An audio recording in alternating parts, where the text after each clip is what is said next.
जरा कल्पना कीजिए कि जब दुनिया के बाकी हिस्सों में इंसान गुफाओं के अंधेरे में आग जलाना सीख रहा था, तब समंदर की लहरों के बीच एक ऐसा शहर बसा हुआ था जिसे आज हम जन्नत कह सकते हैं। एक ऐसा साम्राज्य जहाँ की दीवारें सोने की तरह चमकती थीं और जिसकी तकनीक आज के विज्ञान को भी चुनौती देती थी। इसे दुनिया अटलांटिस के नाम से जानती है। मशहूर यूनानी दार्शनिक प्लेटो ने अपनी किताबों में इस रहस्यमयी सभ्यता का जिक्र करते हुए बताया था कि अटलांटिस के लोगों ने समंदर की लहरों पर विशाल महल खड़े कर दिए थे। नीला समंदर ही उनकी सबसे बड़ी ताकत और सबसे अभेद्य सुरक्षा कवच था। लेकिन फिर कुदरत ने कुछ ऐसी करवट ली कि महज 24 घंटों के भीतर यह वैभवशाली साम्राज्य पानी की गहराइयों में हमेशा के लिए दफन हो गया। आखिर वहां का जीवन कैसा था? क्या वह वाकई कोई काल्पनिक कहानी थी या फिर इतिहास का एक ऐसा पन्ना जो हमसे छिप गया है? इस सफर में हमारे साथ अंत तक बने रहिएगा, क्योंकि हम अटलांटिस के उन अनसुने रहस्यों से पर्दा उठाने जा रहे हैं जिन्होंने सदियों से वैज्ञानिकों की नींद उड़ा रखी है। अटलांटिस की इस तलाश को एक नई दिशा तब मिली जब साल 1967 में यूरोप के ग्रीस तट पर एक अद्भुत खोज हुई। निकोलस फ्लेमिंग नाम के एक युवा वैज्ञानिक उस दिन समंदर की गहराइयों को नाप रहे थे। पानी इतना साफ था कि सूरज की किरणें गहराई तक झांक रही थीं। करीब 12 फीट नीचे गोता लगाते हुए फ्लेमिंग को रेत के नीचे कुछ ऐसी लकीरें दिखीं जो प्रकृति की बनावट नहीं लग रही थीं। वे लकीरें बिल्कुल सीधी थीं, जैसे किसी ने पटरी बिछाई हो।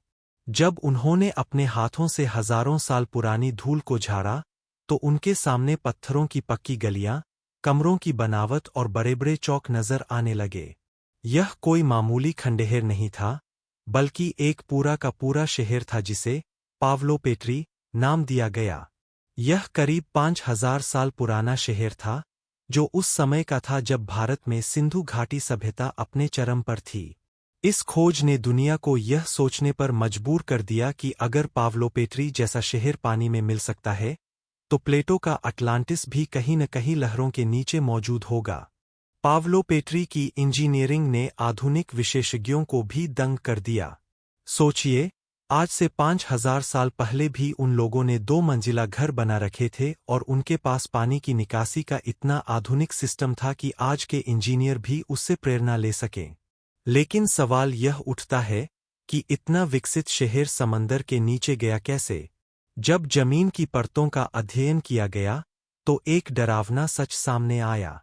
इस शहर को किसी धीरे धीरे आने वाली बाढ़ ने नहीं निगला था, बल्कि एक भीषण भूकंप ने अचानक धरती को फाड़ दिया और पलक झपकते ही पूरा इलाका समंदर के भीतर समा गया। वहां रहने वालों को संभलने का एक मौका भी नहीं मिला होगा। यह बिल्कुल वैसी ही तबाही थी जिसका जिक्र प्लेटो ने अटलांटिस के संदर्भ में किया था। प्लेटो की माने तो अटलांटिस पावलोपेट्री से कहीं ज्यादा विशाल और वैभवशाली था। एक ऐसी नगरी जो अपनी अमीरी और ताकत के लिए जानी जाती थी। अटलांटिस के रहस्य को गहराई से समझने के लिए हमें आज से करीब 2400 साल पीछे एथेंस के उस दौर में जाना होगा जहां प्लेटो जैसे महान विचारक दुनिया को नई सोच दे रहे थे। प्लेटो ने अपनी 2 प्रमुख किताबों, टिमियस और क्रिटियास, में पहली बार अटलांटिस का नाम लिया था।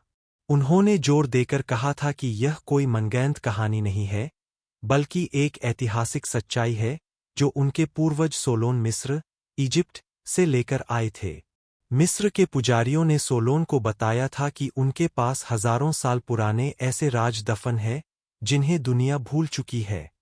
प्लेटो के अनुसार अटलांटिस हरक्यूलिस के खंभों के दूसरी तरफ बसा हुआ था, जिसे आज हम जिब्राल्टर कहते हैं। यह भूमध्य सागर और अटलांटिक महासागर को जोड़ने वाला वह रास्ता है जहां से निकलते ही एक विशाल महाद्वीप सामने आता था। लेकिन सबसे चौंकाने वाली बात थी इसकी तारीख। प्लेटो ने दावा किया कि यह सभ्यता उनके समय से भी 9000 साल पहले मौजूद थी। अगर हम प्लेटो के बताए समय के हिसाब से चलें, तो यह करीब 11500 साल पुरानी बात हो जाती है। अब जरा सोचिए, इतिहास की किताबें कहती है कि उस समय इंसान पत्थरों से शिकार करना सीख रहा था और गुफाओं में रहता था। यह वह समय था जब हिमयुग, आइस एज, खत्म हो रहा था। यहाँ एक बड़ा विरोधाभास पैदा होता है। एक तरफ इतिहास कहता है कि इंसान ठीक से खेती भी नहीं जानता था, और दूसरी तरफ प्लेटो कहते हैं कि अटलांटिस के लोग सोने के महलों और बड़ी बड़ी मशीनों के बीच रहते थे। इसी वजह से कई विशेषज्ञ मानते हैं कि शायद समय के हिसाब किताब में कहीं कोई गलती हुई है। हो सकता है कि मिस्र से यूनान तक कहानी पहुँचते पहुँचते तारीखें बदल गई हों। कई विद्वानों का मानना है कि प्लेटो शायद मिनोअन सभ्यता की बात कर रहे थे, जो ग्रीस के पास क्रीट द्वीप पर बसी एक बेहद शक्तिशाली समुद्री सभ्यता थी। अटलांटिस का डिजाइन और बनावट किसी अजूबे से कम नहीं थी। प्लेटो के अनुसार अटलांटिस की राजधानी कोई सामान्य चौकोर शहर नहीं थी, बल्कि वह पूरी तरह गोल छल्लों की तरह बनाई गई थी। जैसे एक प्याज के अंदर छल्ले होते हैं, वैसे ही इस शहर में 5 घेरे थे, 3 घेरे पानी के और 2 घेरे जमीन के। सुरक्षा के लिहाज से यह शहर दुनिया का सबसे अभेद्य किला था। शहर के केंद्र तक पहुंचने के लिए उन्होंने समंदर से एक विशाल नहर बनाई थी जो करीब 300 फीट चौड़ी और 100 फीट गहरी थी।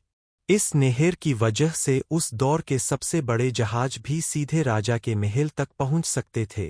पानी के घेरों को पार करने के लिए ऊंचे पुल बनाए गए थे और उनके नीचे से नावें गुजरती थीं।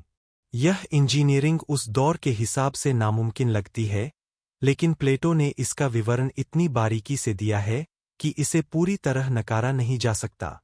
शहर की खूबसूरती का आलम यह था कि उसकी दीवारें 3 अलग-अलग रंगों के पत्थरों से बनी थीं, लाल, काला और सफ़ेद। ये पत्थर कुदरती तौर पर अटलांटिस की जमीन से निकलते थे। प्लेटो बताते हैं कि शहर की सबसे बाहरी दीवार पर तांबे की परत चढ़ी थी, उसके अंदर वाली दीवार पर टिन की कोटिंग थी, और सबसे मुख्य दीवार एक रहस्यमयी धातु, ओरिकैल्कम, से ढकी हुई थी। जब सूरज की रोशनी इन धातुओं पर पड़ती थी, तो पूरा शहर किसी जलते हुए दीपक की तरह जगमगा उठता था। दूर समंदर में सफ़र करने वाले नाविकों को ऐसा लगता था जैसे पानी के बीच कोई ईश्वरीय रोशनी चमक रही हो। आज जब हम ग्रीस के उन इलाकों की खुदाई करते हैं जहाँ ज्वालामुखी फटे थे, तो हमें वहाँ भी लाल, काले और सफ़ेद पत्थरों के अवशेष मिलते हैं, जो प्लेटो की कहानी को सच के करीब ले आते हैं। अटलांटिस की अमीरी का अंदाज़ा आप इस बात से लगा सकते हैं कि वहाँ के लोग सोने को एक मामूली धातु की तरह इस्तेमाल करते थे। शहर के बिल्कुल बीचों बीच समुद्र के देवता पोसिडन का एक भव्य मंदिर था। इसकी बाहरी दीवारें चांदी की चादरों से ढकी थीं और चोटियां शुद्ध सोने की थीं। मंदिर के अंदर की छत किसी लकड़ी की नहीं, बल्कि सफ़ेद हाथी दांत से बनी थी, जिस पर सोने और चांदी की बारीक नक्काशी की गई थी। मंदिर के केंद्र में देवता पोसिडन की सोने की एक इतनी विशाल प्रतिमा थी कि उसका सिर छत को छूता था। प्लेटो ने यह भी लिखा है कि उस द्वीप पर हाथियों के बड़े-बड़े झुंड रहा करते थे। यह एक बहुत ही महत्वपूर्ण तथ्य है, क्योंकि हाथी या तो अफ्रीका में थे या भारत में। इससे पता चलता है कि अटलांटिस या तो किसी ऐसे स्थान पर था जहाँ का मौसम हाथियों के अनुकूल था, या फिर उनके व्यापारिक रिश्ते इन देशों से बहुत गहरे थे। अटलांटिस की सुख सुविधाएं आज के आधुनिक युग जैसी थीं। प्लेटो के अनुसार वहाँ जमीन के नीचे से 2 तरह के झरने फूटते थे, एक एकदम गर्म पानी का और दूसरा बर्फ जैसा ठंडा। उन्होंने पाइपों का ऐसा जाल बिछा रखा था कि यह पानी पूरे शहर के घरों और शाही गुसलखानों तक पहुंचता था। जब दुनिया के बाकी लोग नदियों से पानी भरने के लिए संघर्ष कर रहे थे, तब अटलांटिस में नल और गीजर जैसी व्यवस्था मौजूद थी। वहाँ का बंदरगाह दुनिया का सबसे बड़ा व्यापारिक केंद्र था जहाँ हर दिशा से जहाज आते थे। मिनोअन सभ्यता के खंडहरों में भी हमें ऐसे ही सबूत मिलते हैं कि वे लोग मिस्र से लेकर मेसोपोटामिया तक व्यापार करते थे। यह सभ्यता आत्मनिर्भर थी और उनके पास अपनी लकड़ी, पत्थर और प्रचुर मात्रा में भोजन उपलब्ध था। अटलांटिस का समाज भी बहुत ही व्यवस्थित और आधुनिक था। प्लेटो के अनुसार वहाँ का समाज 3 हिस्सों में बंटा था: किसान, सैनिक और शासक। वहाँ की मिट्टी इतनी उपजाऊ थी कि साल में 2-2 बार फसलें उगाई जाती थीं। प्लेटो ने एक ऐसे फल का जिक्र किया है जिसका बाहरी कवच सख्त होता था लेकिन अंदर मीठा पानी और तेल मिलता था, जानकार मानते हैं कि यह नारियल की बात हो रही थी। सबसे दिलचस्प बात वहां की महिलाओं की स्थिति थी। उस प्राचीन दौर में भी अटलांटिस और मिनोअन समाज में महिलाओं को पूरी आज़ादी थी। वे पुजारिनें बनती थीं, खेलों में भाग लेती थीं और समाज के बड़े फैसलों में उनकी राय सुनी जाती थी। दीवारों पर बने चित्र गवाही देते हैं कि वे रंग-बिरंगे कपड़े और कीमती गहने पहनने की शौकीन थीं।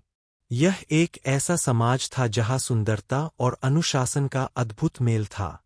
अटलांटिस की संस्कृति में सांड का एक बहुत ही विशेष स्थान था। भगवान पोसिडन के मंदिर के चारों तरफ ये सांड खुले घूमते थे। हर 5 से 6 साल में वहां एक ऐसी रस्म होती थी जिसमें सांड को बिना किसी हथियार के सिर्फ रस्सियों और लाठियों की मदद से पकड़ना होता था। यह साहस की सबसे बड़ी परीक्षा थी। जब हम क्रीट द्वीप की खुदाई देखते हैं तो वहां की दीवारों पर भी सांड के ऊपर से कलाबाजी खाते हुए नौजवानों के चित्र मिलते हैं।